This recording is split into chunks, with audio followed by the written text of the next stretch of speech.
Smoke should not have been rising from that building. Not from a dead meeting hall on the edge of the prairie.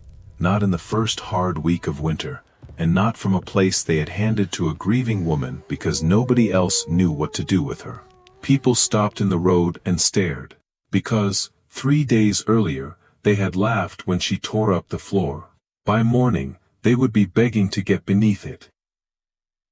The hall stood half a mile outside the settlement, alone on a rise where the Wyoming wind had nothing to slow it down. It had once been a meeting place, then a school for one brief season, then a storage room in a lean year, and then, for too long, nothing at all.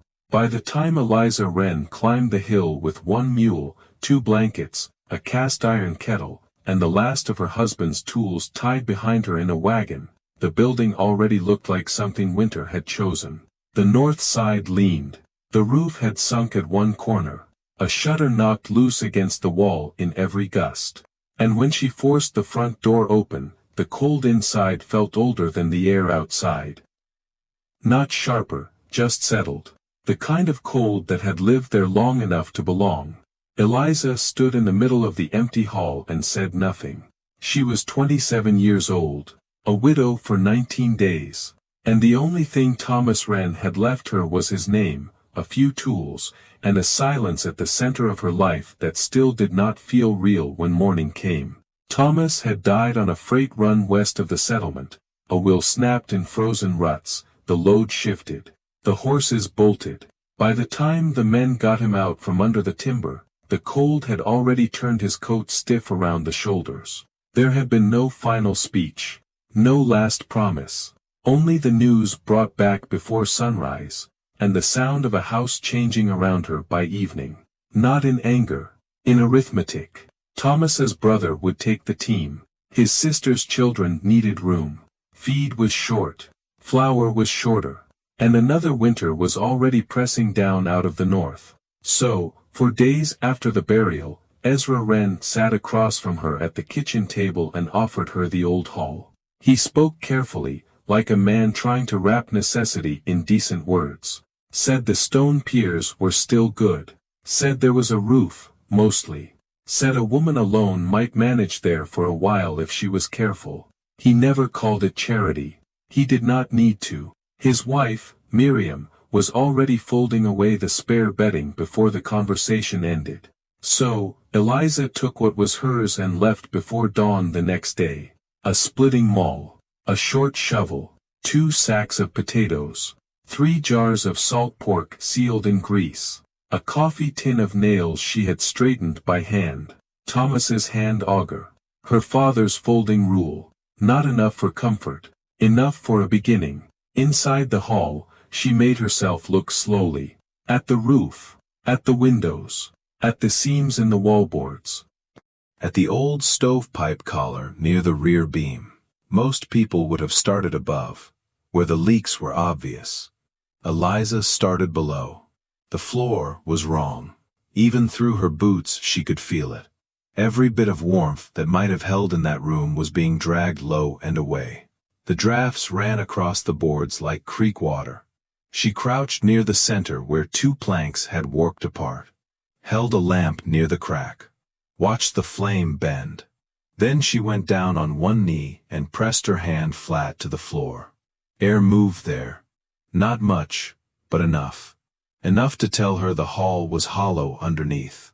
She fetched the iron poker and pried at the first board. It groaned but gave way.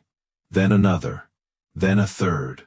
Below the planks was a narrow crawlspace over packed earth, stone set at the edges, dry in the middle, sheltered from the full sweep of the wind. The air down there was cold, but steady. That was the word that mattered. Not warm. Steady. A place that did not rise and fall with every gust. A place the prairie could not strip bare in an hour. Eliza sat back on her heels and looked into the opening for a long moment. Most women in her place would have patched the roof first. Most men would have said the same.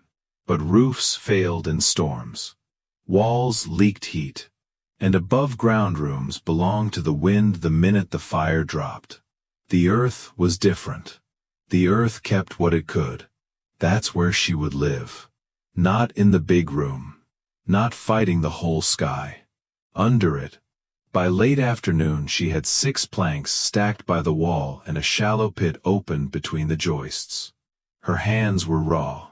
Her skirt hem was streaked with dirt. And the hall no longer looked abandoned. It looked interrupted. That was when the first person saw her. A boy from town, cutting across the road with a sled rope over his shoulder, stopped at the gate and stared through the open door.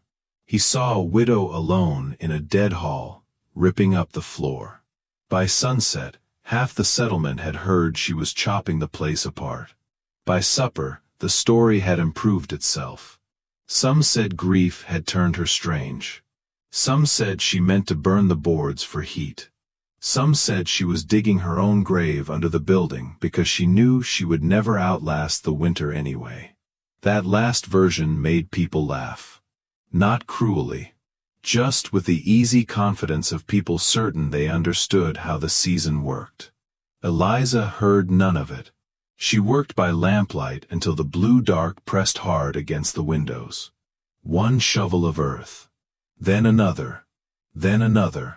Below the floor, the sound changed.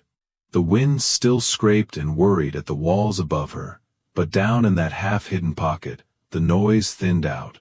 The quiet under the hall felt impossible. And because it felt impossible, she trusted it. When she finally climbed back up, night had settled over the prairie. The loose shutter kept knocking.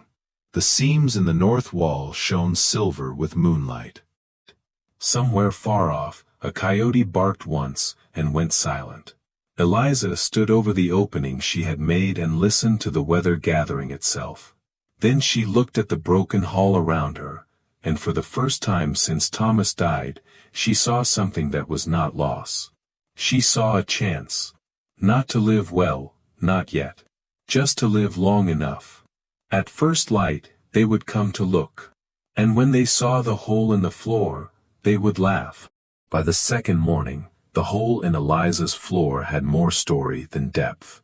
In town, they were already calling it her cellar, her den, her grave, depending on who was talking and how brave they felt.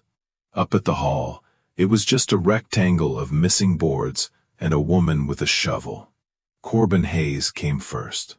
He was a wagoner with frost in his beard and a limp from an old break. The kind of man who measured winter in years, not in storms. He stepped through the door, let his eyes adjust, and saw the opening in the floor. Boards stacked neat against the wall. Joists bare. A shallow pit below, its sides cut square and clean. Eliza was kneeling at the edge, tamping the dirt flat. "You digging a cellar, widow?" he asked. She didn't look up. "Digging lower than the wind, Mr. Hayes." "Lower than what?" He snorted. "The sky?" She finally faced him. "Roof leaks," she said. "Walls leak worse. The wind likes anything it can reach." She pointed to the seams along the north wall where cold air slid in like water under a door. "That's where it comes in." Then she nodded to the pit. "This is where it doesn't." Corbin stepped closer. He felt the draft at his knees near the wall, sharp and eager. Over the pit, it slowed, like something under there was holding its breath. He crouched and held his hand above the dirt. "Still cold," he said. "Warmer than tomorrow," she answered. "And it won't change as fast." She tapped the floor. "The earth is slow, Mr. Hayes. The air is fast. I'm trying to give my heat to the thing that doesn't run." It was a strange sentence. It made more sense than it should have. "You plan to live under your own floor?" he asked. "If that's what it takes," she said. He almost laughed. Almost. Instead, he glanced at the crooked pipe stub still clinging to the ceiling. "You'll need a stove," he muttered. "Not just a hole." She pointed. "There used to be one. Church sold it. Thomas's brothers took the iron. Left the draft." She nodded at the pit. So I'm giving the draft a different path. That afternoon, Corbin came back with a length of bent tin and another man at his shoulder. Clem Harker, butcher. Heavy set, hands like hams, laugh too ready. He stopped inside the door, stared at the opening, and grinned. You know there's easier ways to die than digging your own grave, Mrs. Wren. Eliza kept measuring the gap between joists with a folding rule. 3 boards wide, she murmured. 10 feet long. Deep enough to sleep. Too shallow to drown. Clem chuckled. You really going to crawl in there when the snow comes? I'm going to stop sleeping where the wind can find me, she said. Corbin set the tin down. She wants to run stovepipe under the floor, he told Clem. Heat the earth, then the air. Let it come back up slow. Clem stared. You serious? Serious enough to climb this hill twice, Corbin answered. Eliza took the tin in both hands, as if it were worth more than it looked. Thomas saved this from an old stove, she said. Told me we might need it one winter. He looked at the pit. We didn't get that winter together. I get this one. They worked until the sun slid flat behind the prairie. Corbin cut the tin into a long trough. Eliza bent the edges and nailed them to the joists, making a narrow sleeve that ran under the boards. Clem held wood, swore at the cold, and stole glances at the woman who talked about air like it could be fenced.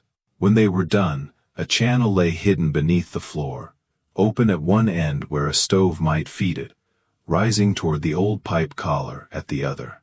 So smoke's going to run under your feet now? Clem asked. Not smoke, Eliza said. The warm air around it. Smoke can go up and out. She brushed dust from her skirt. I only want the part that doesn't hurry. By the 3rd day, the story had grown on the walk between the hall and the store. Some said she was building herself a den like a fox. Some said she was too proud to sleep under another man's roof. Some said the grief had turned sharp instead of soft, and this was what sharp grief did. Miriam Wren heard every version without asking for one. She lasted one more night, listening to the wind push under her own door, then pulled on a shawl and went up the hill. The hall looked worse from the outside than she'd remembered. Roof sagged, north wall gapped, smoke curling from the old vent like a line on a sketch. Inside, Eliza was fixing a stout frame around the opening, building a lip so a heavy lid could sit tight. 2 chairs. A small pile of split wood. No comfort yet. Just intention. Miriam's gaze went straight to the hole. So it's true, she said. You've gone under. Eliza set the hammer down. I've gone where the wind has to work harder to find me. Miriam stepped to the edge and peered down. The pit was only as deep as a man's knee, but the air had a different weight. Not kinder, exactly, just less eager to move. You'll get sick, Miriam said. Damp lungs, bad air. Father says so. It's dry, Eliza replied. Stone at the sides. Packed dirt at the bottom. No milk yet. You can't know that. Eliza's jaw tightened. I know the difference between air that wants to run and air that wants to stay. This, she nodded down, stays. Miriam's mouth thinned. People say you're scared. Eliza didn't flinch. I am. I'm just scared of the right thing. She glanced at the high walls. Not of being alone. Of being cold with too much roof and not enough ground. Miriam looked away, toward the town you could not quite see through the blowing snow. You could have stayed with us, she whispered. Eliza watched her. There wasn't room, she said. Miriam let out a breath that clouded in the air between them. No, there wasn't. Eliza turned back to the opening. Then, I'll make room here. For yourself? For whoever runs out of firewood first. On the 4th day, Reuben the blacksmith hauled a small rusted stove up the hill on a sled. Had this sitting by my forge, he grunted. Wife says if I don't get rid of it, she'll melt it down herself. Figured your crazy hole might as well have a heart. They patched a crack near the door with clay and ash, set the stove beside the pit, and threaded pipe from its back into the tin sleeve. When Eliza lit the first fire, smoke hesitated, then followed the path she carved for it, under the floor, through the hidden channel, and up into the hard winter air. Inside, nothing dramatic happened. No sudden rush of heat, no miracle, just a slow, stubborn change. The boards over the pit lost their bite. The air in the center of the room stopped chasing every gust. Eliza opened the hatch and bent close. The warmth rising out was slight, but it was there. Enough to fog her breath for a heartbeat.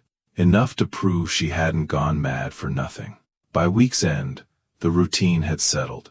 At dawn, a thin line of smoke climbed from a building everyone had written off. By midday, the road carried gossip uphill. "She's heating from the floor," they said in Becker's store. "She's living under it," others answered. Either way, they laughed. Because the real blizzards hadn't hit yet. Because their own stoves were still winning. For now.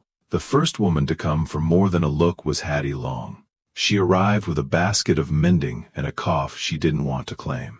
"They say it's different in here," she said at the door. Eliza nodded to the center boards. "Try it." Hattie stepped over the pit, boots on wood that looked like any other. Then Eliza lifted the hatch. Warm air touched Hattie's face, carrying iron and ash, and something she hadn't felt since September. "Oh," she breathed. Not summer, not comfort, just the feeling that the cold was, for once, not sharper than she was. "You mind if I sew here a while?" Hattie asked. Eliza shrugged. "Long as you bring your own chair and don't stand in the doorway." Hattie came back the next day, and the next. By the time the river froze solid, 2 more women had joined her, their hands busy over the boards above a room no one could see, warming themselves on borrowed heat from the ground. The men kept joking about Eliza's hole, but the jokes grew shorter whenever the wind pushed under their own doors at night. They'd remember the hill soon enough. They just didn't know when. By January, the cold stopped feeling like weather and started feeling like a verdict. It was the kind of cold that didn't shout at the windows anymore. It just settled in the bones of the buildings and waited. In town, chimneys smoked from before dawn to after dark. Woodpiles shrank into ragged stacks. Men counted cords with a tighter jaw each week. Up on the hill, the hall smoked too. Thin lines of gray rose from the old roof vent most days now, straight up when the air was still, torn sideways when the wind found it. Inside, the change was quiet. The north wall still hissed where the wind slid through broken boards. Frost still crawled along the window corners. But in the middle of the room, above the hidden winter chamber, the air moved slow. Eliza woke each morning before the sky had a color. She would stir the coals in the little stove, feed them with careful handfuls of split wood, and listen for the soft rush, as warm air slipped into the tin sleeve and disappeared under the boards. Then she'd lift the hatch a crack. It was never hot under there, but it was never as sharp as outside. The ground was doing what she had asked it to do, holding. By the second week of deep snow, Hattie Long no longer bothered to pretend she was just visiting. She arrived most days with a basket of mending and 1 child in tow. The boy wrapped so tight in a quilt he looked more bundle than human. His nose ran. His eyes watered. He did not cough as much in the hall as he did at home. He would curl up on a folded blanket near the center boards, close enough to feel the rising warmth through the wood, and fall asleep with his cheeks more pink than gray. Eliza watched without comment. Hattie noticed, on the 3rd such day, that Eliza had started stacking their wood along the inside of the north wall. "Why there?" she asked. Eliza wiped her hands on her apron. "Wood's worth 2 things," she said. "Fire and space." She nodded at the seams. "If I can't stop the wind, I can make it fight harder to get in." The woodpile now acted like a second wall, a slow, solid weight that blunted the worst of the gusts. It didn't fix the drafts. It dulled them. The first man who came up the hill because he needed the place, not because he wanted a story, came one hard blue afternoon. It was Clem. He carried a ham over his shoulder, wrapped in cloth, and looked less sure of his own jokes than usual. He set the meat on a crate near the stove. "My smokehouse ain't pulling right," he said. "Wind keeps pushing back down the chimney.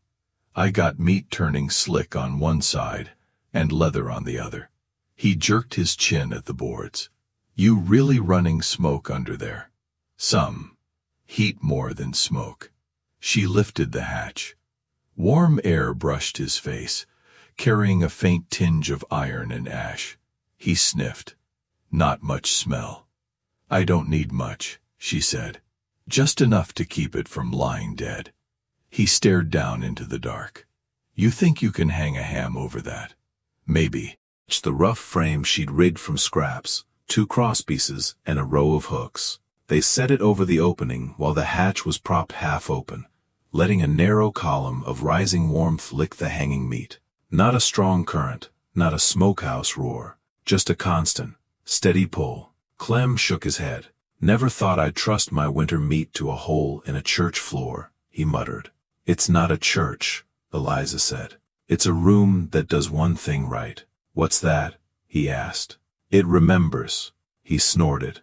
"The ground. Heat," she said. "Heat remembers where it's been if you give it something to hold." He didn't understand the words. He understood the result. 3 days later, he cut a thin slice off the ham and chewed in silence.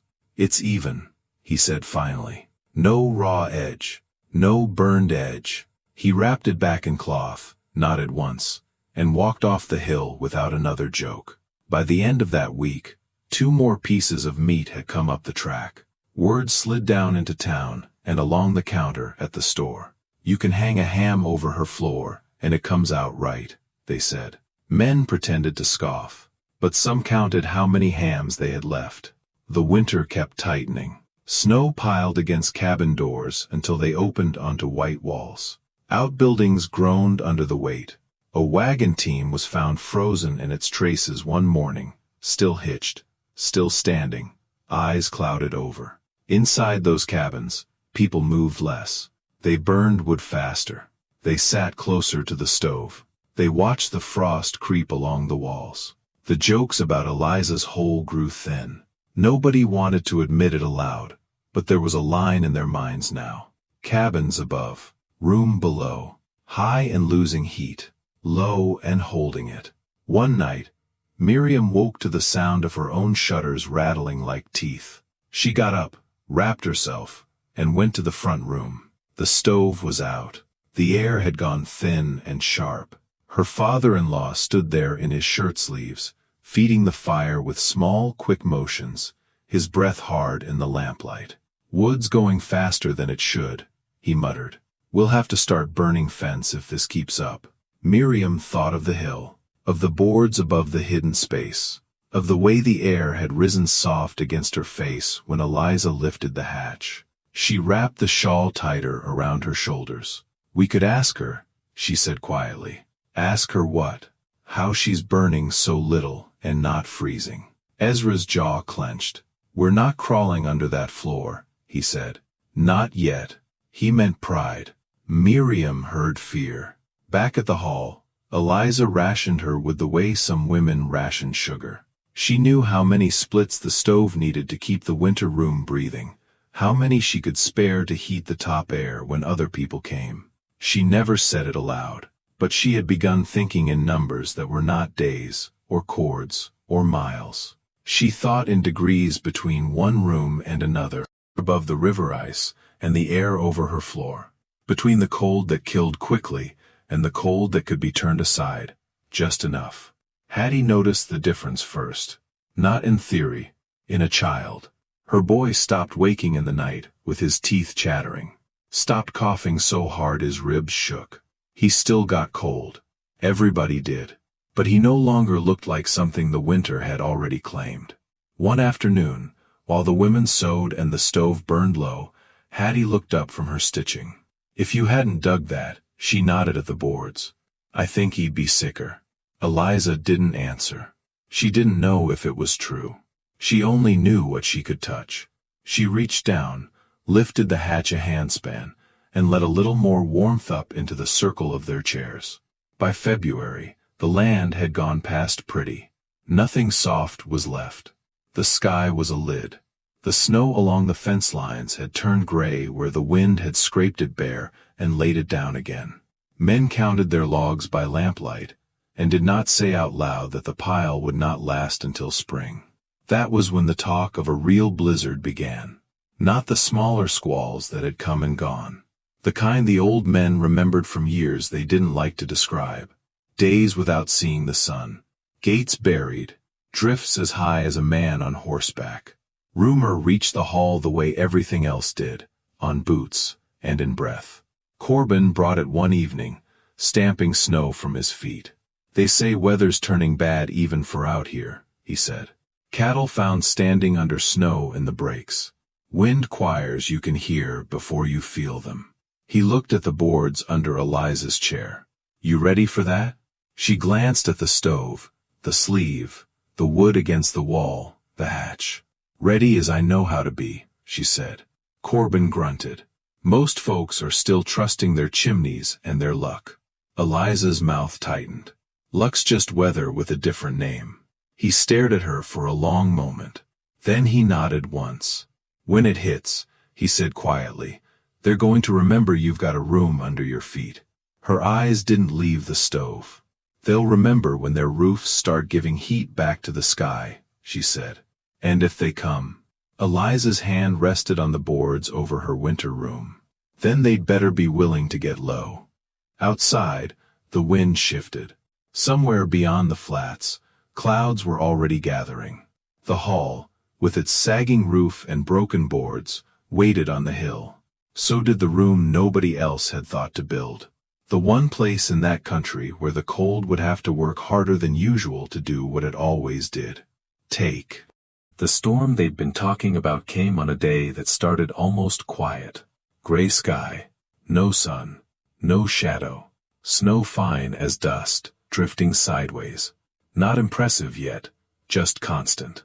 By midday, the line between ground and sky was gone. The town disappeared into a moving white. The hill disappeared too, but the wind did not forget it. Eliza knew this storm was different before it reached the walls. Other storms slapped the building, came in bursts, then faded. This one leaned. A steady, endless pressure pressed the north wall inward until every board hummed. The loose shutter didn't rattle anymore. It stayed pinned flat against the siding like a hand over a mouth. She checked the stove. Coals red, flame small, pipe drawing under the floor and up through the roof, smoke pulling straight despite the wind. She lifted the hatch a crack. Warm air eased past her fingers. Not much, but the air under the boards was already different from the air in the room, and very different from the air outside. She set the lid back down and felt the boards tremble as another long gust pushed. By early afternoon, snow had buried the steps. The small front window turned to blind glass. The world beyond it vanished. Then the knocking started.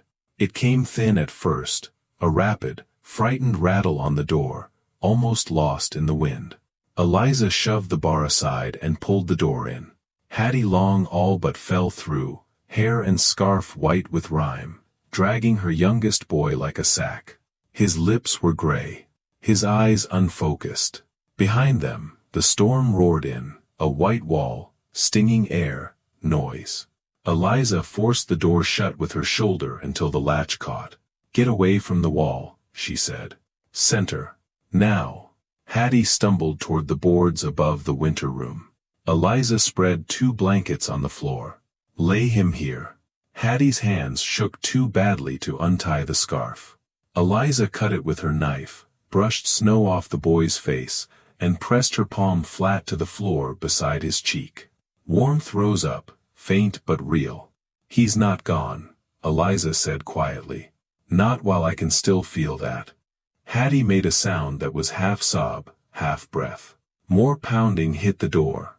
Corbin forced it open with his shoulder, snow spilling in around him. He had an arm around Miriam Wren, her shawl stiff with ice, her face pale. Ezra came after them, hunched, dragging 2 small sacks of wood. The wind tried to follow. Eliza slammed the door again, dropped the bar, and turned back to the center. She could feel it now, the hall shaping itself around the one thing in it that didn't give up heat easily. People were pulled toward the boards over the hidden room the way cold hands are pulled toward flame. "What in God's name have you built here?" Ezra rasped, chest heaving. Eliza kept her voice low. "A room that doesn't give itself to the sky so fast." She fed 2 small splits into the stove, shut the door, watched the pipe steady. The wind leaned harder. Something outside went over with a deep, dragging crash. Nobody said the word roof. They crowded in until the hall was more bodies than air. Clem arrived with his beard full of snow and no jokes left. "Stove won't draw," he gasped. "Smoke's going sideways. House feels colder with a fire than without." He looked down at the floor. "Please." Eliza nodded once. "If you're in here, you get low," she said. "There's no warmth near the walls." They obeyed. Men who'd never taken orders from her in their lives moved to the center. Boots over the boards that looked like any other but weren't. Children were wrapped in quilts and laid along the blankets above the hatch. Their faces turned toward the slow-rising breath of the winter room. Hours blurred. The wind had no edges now, just one long, grinding push. The north wall groaned. A nail gave way with a sharp pop. Snow snuck in through a new crack, curling in fine powder along the baseboard. Corbin swore under his breath. "She's failing," he said. Eliza shook her head. "The wall is. The room isn't." She grabbed armfuls of split wood and fence rail and slammed them into place against the north boards, building the pile higher. "Help her," she said. No one argued. They turned their precious firewood into a brace, stacking it up the wall until the draft slowed and the snow line stopped creeping. Behind the barrier, the wind clawed and howled. In the room, the air above the hatch stayed almost steady. Hattie's boy began to shiver. Violent, ugly shakes that rattled his teeth. Hattie tried to press him still. Eliza stopped her. "Let him fight," she murmured. "It's when they get quiet you worry."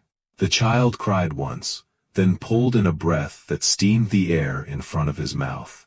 It was the smallest proof, but everyone close enough to see it felt something loosen in their chest. Miriam slid down the wall and ended up on the boards beside Eliza, knees pulled tight. "I told Father we wouldn't be crawling under your floor," she whispered. Eliza didn't look at her. "You aren't," she said. "You're just sitting above what's saving you." Miriam gave a broken laugh that turned into a cough. "I was wrong about what would fail first," she said. "Walls or pride?" Eliza tended the stove with careful hands. "Both," she said. "That's why you give your heat to something sturdier." She tapped the boards lightly. "The ground doesn't care if we're proud. It just keeps what we give it." Night came without anyone seeing it. The window stayed white. The seam under the door hissed faintly where snow pressed hard against it. People dozed sitting up and woke with a start. Nobody asked what time it was. Time was the number of small logs left in the bin. The number of breaths you could see in front of a child's face. The number of times the boards in the roof complained before going quiet again. At some deep hour when the storm felt like it might go on forever, the sound changed. Not much. Just enough for old ears to hear it. Wind lost a little of its weight. The boards in the hall stopped humming and went back to creaking, loud but less endless. Corbin pushed himself up and scraped a clear circle on the frozen window with his thumb. "Still mostly white," he said. "But the sky's got a color now, not just one color. Shifts." He turned back, eyes small and bright. "We're past the middle of it." Eliza did not open the door. She kept the fire small, kept the hatch half open, felt the warmth under the floor like a living thing that could be tired if she asked too much all at once. Ezra stood near her, hat in his hands, fingers raw where the cold had split the skin.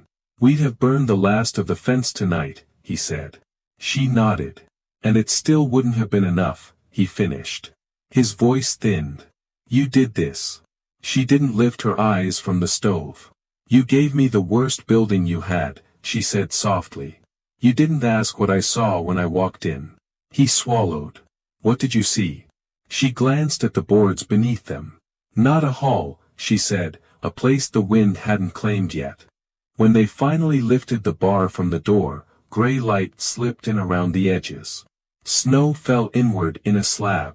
The air that rushed in was brutally cold, but flat, not driving. The storm had spent itself. They dug themselves out like people climbing from inside a buried box. Outside, the world was changed. Barn roofs lay broken under drifts. Fence lines vanished. Paths erased. But the hall stood. Crooked, ugly, patched with wood that knew too many winters, but standing. Behind, under their boots, the winter room lay quiet, heat finally bleeding away now that it wasn't needed so desperately. They trickled out into the wrecked morning and turned, almost as one, to look back.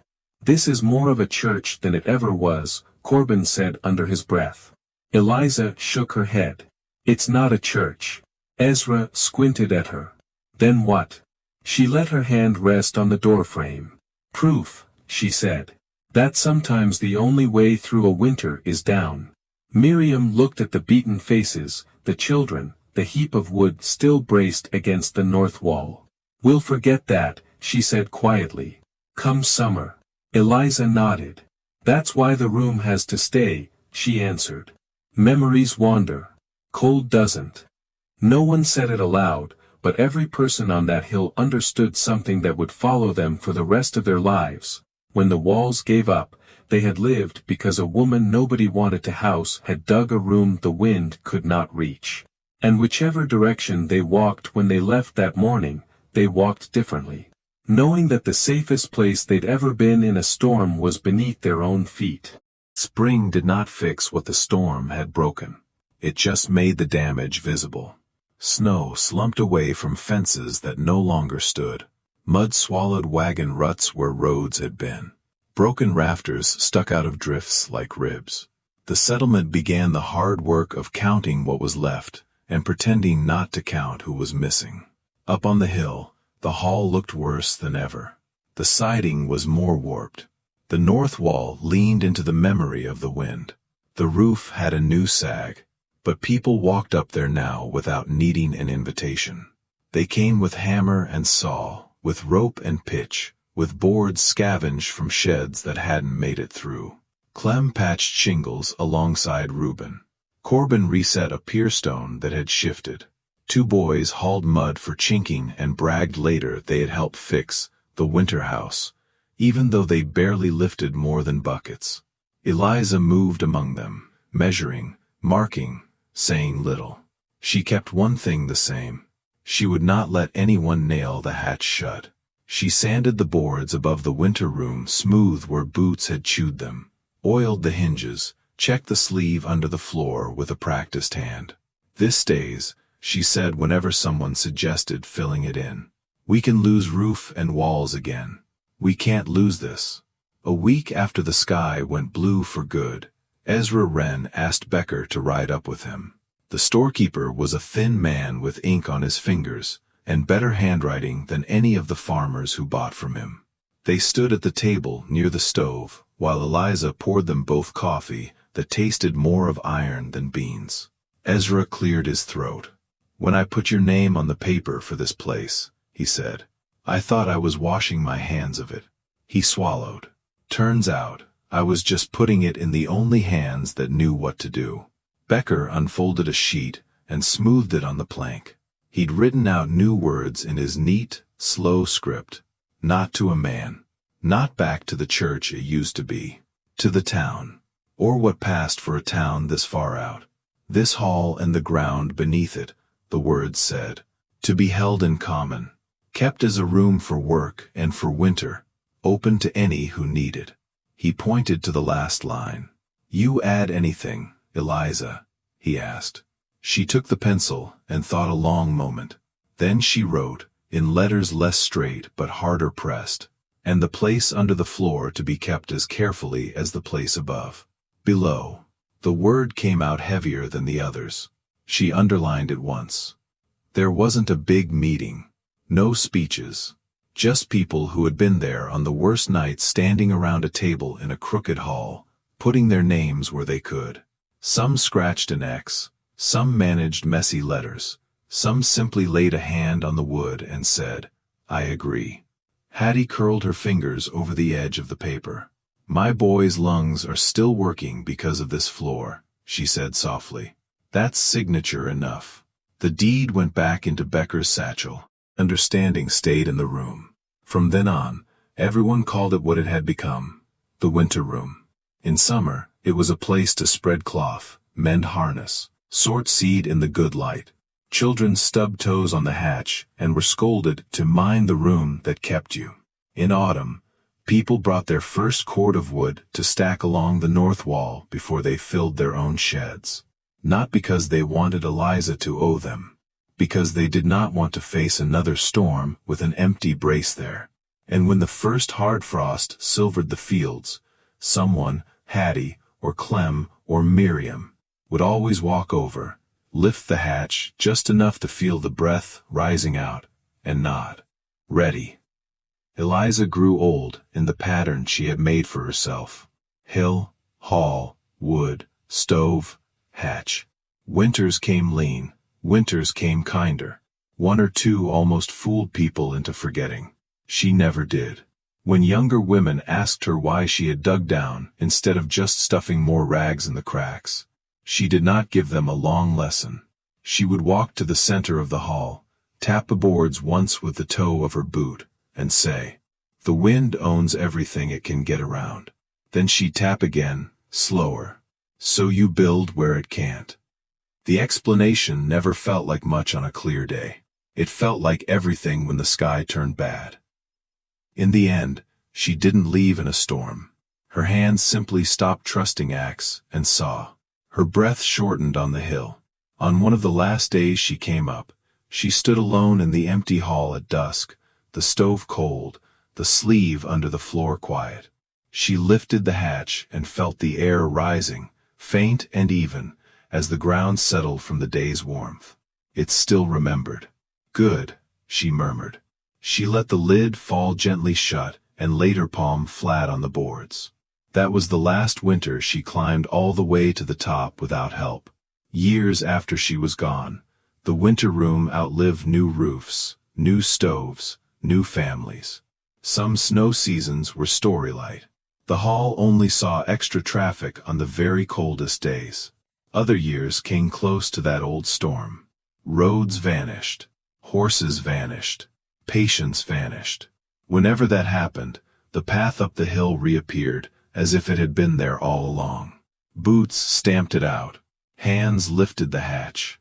People who had never seen Eliza Wren in their lives bent to feel the difference between the air above and the air below, and said, with quiet relief, "It's holding."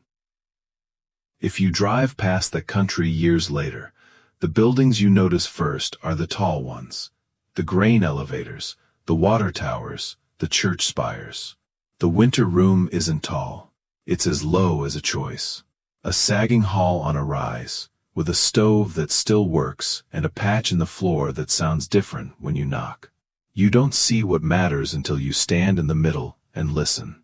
There is no sign with her name. No plaque. Stubborn fact built into the boards.